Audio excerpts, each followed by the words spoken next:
따라서 귀신 들린 세대. 내일 말씀까지 이제 하면은 예수님께서 말씀하신 이 세대에 관한 비유의 말씀을 이제 마감되겠습니다. 내일 한 번 더 악한 세대에 대한 말씀을 하시는 거로 이제 세대에 대한 비유 결론을 이제 내려야 되는데 이 세대를 무엇에다 비유할까? 그러면서 제일 먼저 시작한 게 우리가 피리를 불어도 춤추지 않고 가슴을 치고 슬피 울어도 울지 않는 세대, 반응이 없는 세대, 반응을 잘 못하는 세대. 제가 예수님이 하시는 말씀이에요. 그러니까 기뻐할 때 기뻐하고 슬퍼할 때 슬퍼해야 되는데 그런 거를 잘 못하는 세대다. 이 세대는 온전하지 못한 세대다. 보고도 알지 못하고 들어도 알지 못하는, 그러니까 고라신과 벳세다에게 행한 모든 권능을 두루와 시돈에서 행하였더라면, 그러면서 큰 하나님의 역사를 이렇게 보고도 온전하지 못한 세대. 그 다음에 안식에 대한 말씀을 좀 길게 우리 주님이 설명하셨는데 이 세대는 안식이 없다. 그래서 내가 안식을 주러 왔다. 오늘은 귀신에 관한 말씀입니다. 오늘 이 신약 성경을 여러분들이 읽으면서 귀신이라고 하는 단어가 나올 때마다 밑줄을 그고 이렇게 좀 관심 있게 보면서 읽으면 생각보다 귀신에 대한 얘기가 많이 나옵니다. 예수님의 치유 사역이 귀신을 내쫓는 것과 이렇게 연동되어 있는데 예수님이 모든 병과 모든 약한 것을 고치시고 또 귀신을 내쫓으셨다 그랬는데 우리가 병이 귀신으로부터 인해서 우리에게 올 수 있다는 겁니다. 귀신 얘기만 하면은 귀신에 대한 정체를 부정하는 사람이 있습니다. 제가 늘 얘기하지만 100% 귀신 들린 겁니다. 우리 주변에 흔히 우리는 귀신 들린 사람들을 볼 수 있습니다. 여러분 이렇게 귀신 들린 사람이 어디 있어? 근데 눈을 크게 뜨고 잘 봐보세요. 귀신 들린 사람들이 생각보다 많습니다.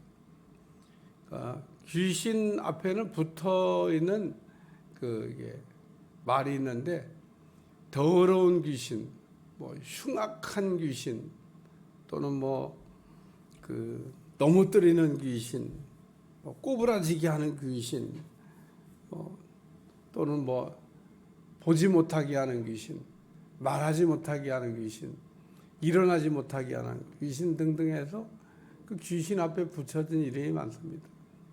귀신을 그래서 우리에게 제어할 수 있고 귀신을 내쫓을 수 있는 권세를 우리에게 주셨는데 몰라. 그리고 예를 들면 우리가 아주 어린 아이가 현찰을 들고 있을 때 현찰을 가지고 슈퍼에 가서 쓸 수 있을까? 못 씁니다. 왜 못 쓰지? 한 번도 써본 일이 없고 그게 쓰면은 어떤 효력을 발휘하는지 모르기 때문에 돈을 줘도 돈의 가치를 모르는 어린아이는 돈을 쓸 수가 없습니다. 그런데 제가 요즘 우리 손자 손녀를 보면서 요놈들이 이제 돈을 쓸 줄 아네. 이게 큰 돈인지 이게 작은 돈인지 이것도 구별할 줄 알고 얼마 전에 났길래 큰 돈은 쓰기가 좀 그러니까 작은 돈 1,000원짜리 5,000원짜리 이거 가져가면서 잘 써. 쓰기가 좋은 거잖아. 내가 생각할 땐 1,000원짜리 5,000원짜리 가지고 다니면서 잘 쓸 겁니다. 그와 마찬가지로 하나님이 우리에게 귀신을 제어하고 귀신을 내쫓을 수 있는 권능을 주셨는데 쓸 줄을 몰라. 그러니까 쓰지 않으면 아무런 효력이 발생하지 않습니다. 오늘 여기 그때 귀신 들려 눈 멀고 말 못하는 사람을 데리고 왔거늘 예수께서 고쳐주심에. 그래서 그 예수님이 귀신 들려서 보지도 못하고 귀신 들려서 말도 못하는 사람을 이렇게 고쳐서 그 말도 하게 하고 또 앞을 보지 못하는 걸 보게도 했다. 그러니까 이 귀신이 들려서 말을 못해요. 여기 말 못하는 사람을 데리고 왔거늘. 그래서 말을 못한다고 하는 거는 제가 오늘 아침에 말 못하는 거에 대해서 그 깊이 생각을 했습니다. 깊이 이 말 못한다는 게 이게 말 못하는 사람을 고쳐주니까 그 말하며 보게 됐다 그러잖아요. 근데 제가 왜 이 말 못한다고 하는 거를 깊이 묵상을 했냐? 여러분이 말을 잘하고 사냐고 한번 물어보는 겁니다. 말을 잘하고 살아야 되는데 말을 한다고 말이 되는 게 아니에요. 여러분 말이라고 하는 건 말한다고 말이 되는 게 아니라 말을 잘해야 말이 되는 겁니다. 근데 이 말을 잘 못하면서 말을 잘못한다는 생각을 안 해요. 우리가 말이라고 하는 걸 뭐 그냥 무조건 말만 하면 말이 된다고 생각을 해요. 그래서 이 말을 한다고 말이 다 되는 게 아니다. 우리가 가끔 생뚱맞은 말을 할 때가 있잖아요. 어떻게 말을 이렇게 생뚱맞은 말을 우리 동문서답한다고도 하잖아요. 뭐 말을 동쪽 얘기하고 있는데 서쪽 얘기를 해보세요. 그러면 안 되지. 이게 말이 지금 뭐가 잘 안 되고 있는 겁니다. 잘 안 되고. 한번 여러분이 귀신 들리면 말을 못 한다는데 내가 말을 잘 못하는 게 이게 귀신의 장난이 아닐까. 그래서 이 말 못하는 사람들은 특징이 있습니다. 특징이 어디냐? 주로 싸움을 잘 일으킵니다. 트러블 메이커예요. 어디 가서든지. 여러분 왜 싸움이 왜 일어나요? 말 때문에 일어나는 겁니다. 말 때문에. 말만 잘하면은 그냥 거란 족도 그냥 물러가잖아요. 가서 말 이렇게 잘했더니 그래 우리 갈게 그러고 막 대군을 끌고 전쟁하러 왔다가 그래 갈게. 그게 어마어마한 군대보다도 말 가서 이게 몇 마디 했더니 그래 갈게 그러고. 그러니까 오늘 말을 우리가 잘하는 거를 또 거기다. 근데 보는 것도 마찬가지입니다. 남은 왜 다 보는데 나는 왜 안 보여? 남은 다 보고 있는데 왜 나는 안 보이냐는 겁니다. 안 보이는 것도 이게 문제가 있는 겁니다. 이사야가 하나님이 안 보였다가 하나님이 보이잖아요. 이야, 이사야 6장을 읽으면서 이야, 얼마나 좋을까? 눈이 열려서 하나님 보좌에 앉아 계신 하나님을 보고, 물론 보는 순간에 그냥 자기를 보게 돼서 그냥 납작 엎드렸지만, 하나님을 우리가 만나는 거에 은혜가 하나님을 만나면서 나를 보게 된다는 겁니다. 내가 잘 안 보여요. 왜 안 보이냐? 거울이 없어서. 그래서 거울이 필요합니다. 하나님의 말씀의 거울. 우리가 하나님이라고 하는 거울 앞에 우리가 서야 비로소 내가 보이는 겁니다. 내가 누군지를 몰라요. 사람들은 이렇게 당신은 죄인입니다. 뭐 이렇게 해도 내가 왜 죄인이야? 내가 뭐 죄를 졌어? 내가 뭐 누구 집 걸 뭐 훔쳐왔어? 뭐 도둑질을 했어? 내가 무슨 나쁜 일을 했어? 그러면서 죄가 이게 생각이 안 나나 봐요. 오늘 우리가 하나님의 교회에 나와서 믿음이 없는 거가 죄입니다. 믿음이 없는 거가 죄라는 생각은 눈꼽만큼도 사람들이 안 해요. 하나님이 제일 무겁게 다루시는 죄가 믿지 않는 죄인데, 그냥 안 믿으면서도, 믿음이 없으면서도 그게 죄라고 생각을 안 해요. 오늘 우리가 죄의 문제가 해결되면 그러므로 믿음 없는 자가 믿는 자가 될 줄로 믿습니다. 믿는다고 하는 게 얼마나 중요한지 몰라. 바리새인 서기관, 믿음 있습니까? 없습니까? 없어요. 근데 본인들은 잘 믿는다고 생각하죠. 아주 이스라엘 땅에서 최고로 믿음 생활 잘한다고 잘난 척하고 사는데, 하나님 보시면은 회칠한 무덤이고 가증하고 믿음도 하나도 없는 것들이 믿음 있다고 이렇게 생각을 하면서, 믿음도 하나도 없는 것들이 믿음 있다고 생각을 하고, 그냥 남들이 다 믿음 있다고 그러니까 진짜 자기가 믿음이 있는 줄 아나 봐요. 오늘 우리가 그런 말에 자꾸 속아요. 남들이 내가 보고 믿음 생활 잘한다고 하는 그 말에 진짜 내가 믿음 생활 잘하고 믿음 있는 줄로 알아요. 그래서 오늘 우리는 이게 귀신이 들린 세대, 귀신 들려서 일어나지도 못하고, 예? 일어나지 못하는 사람들 있잖아요. 일어나 걸어라 막 그런데 탁 주저앉아가지고 언제 일어날지 몰라.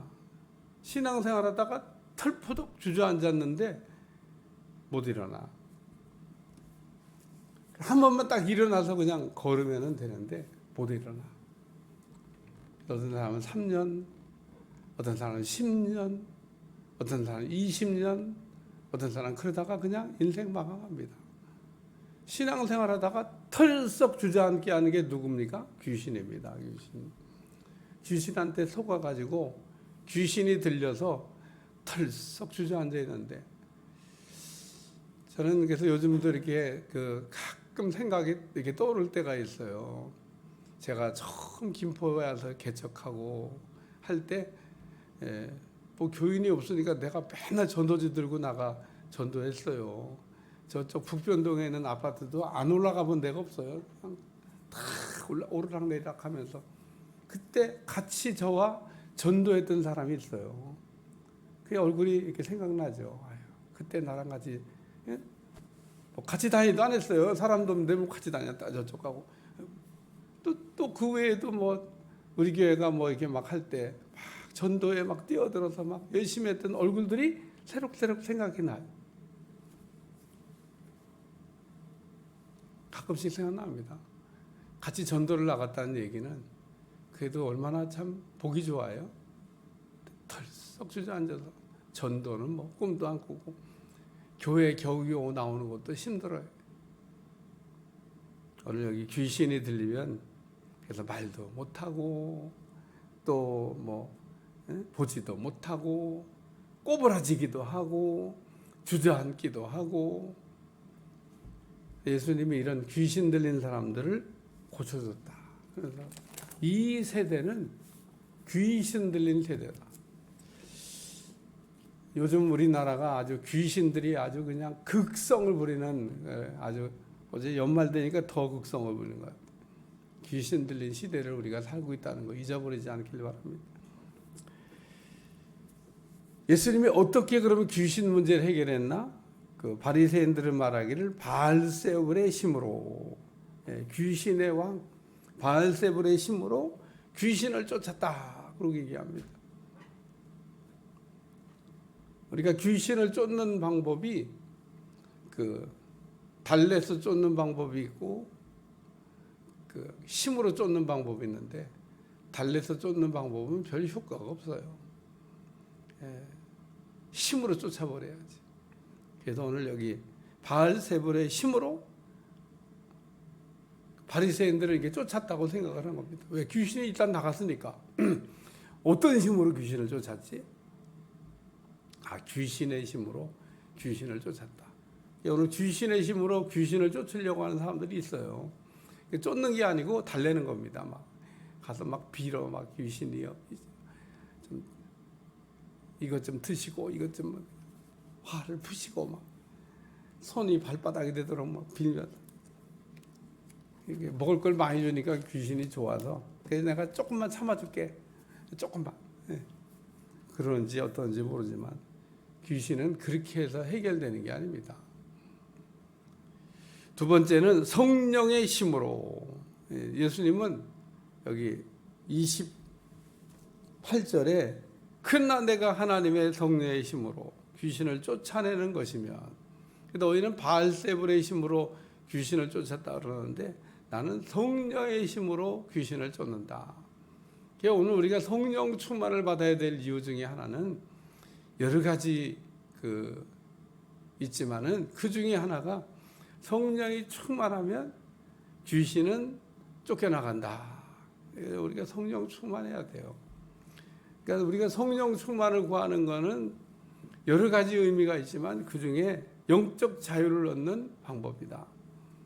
그리고 세 번째 말씀은 성령을 모독하고 성령을 거역하면 용서가 없다고 하는, 인자의 말을 거역하고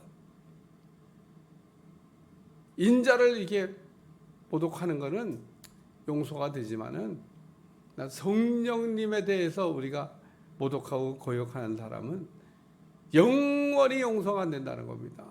오늘 우리는 예수님에 대해서는 우리가 말을 잘 못해도 거역해도 용서받을 수 있다고 그러잖아요. 여기 32절, 또 누구든지 말로 인자를 거역하면 사하심을 얻되 누구든지 말로 성령을 거역하면 이 세상과 오는 세상에서도 사하심을 얻지 못하리라. 아주 무서운 말이에요.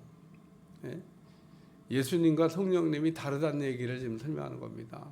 우리가 성령 시대에 지금 살고 있는데 성령님을 우리가 잘못 대하면 영원히 용서받을 수 없는, 이러면 모르고 지는 죄인데 용서해 주지 않아. 그건 난 몰라. 성경에 있는 대로 성령을 모독하고 성령을 거역하면 용서가 없다는 겁니다. 그러니까 오늘 우리는 성령님에 대해서 굉장히 두렵고 떨리는 마음으로 성령님을 우리가 대해야 돼요. 그렇지 않으면 무슨 일이 일어날지 모릅니다. 그렇기 때문에 오늘 이 세대는 어떤 세대냐? 귀신 들린 세대다. 그래서 아주 귀신이 들린, 그리고 귀신 앞에 붙어 있는 단어 더러운이라고 하는, 오늘 우리가 더러운 거와 죄와 귀신은 아주 같이 연동되어 있습니다. 그러니까 죄가 있는 곳에 귀신이 있고 귀신이 있는 곳에 죄가 있고, 오늘 우리는 이 악한 더러운 세대를 우리가 살고 있으면서 더러운 이 귀신 들린 세대에서 귀신에서 자유하는 방법, 성령의 충만을 받고 성령의 충만 안에서 살아가는 방법밖에 없다고 하는 것을 우리에게 들려주고 있습니다. 기도하겠습니다. 하나님, 이 세대는 반응이 없는 세대, 이 세대는 온전치 못한 세대, 이 세대는 안식이 없는 세대, 이 세대는 귀신 들린 세대라고 우리 주님께서 말씀하고 있는데 이 세대에서 우리가 승리하게 도와주시고 하나님 기뻐하는 모습으로 살아가게 하여 주옵소서. 예수님의 이름으로 기도합나이다. 아멘.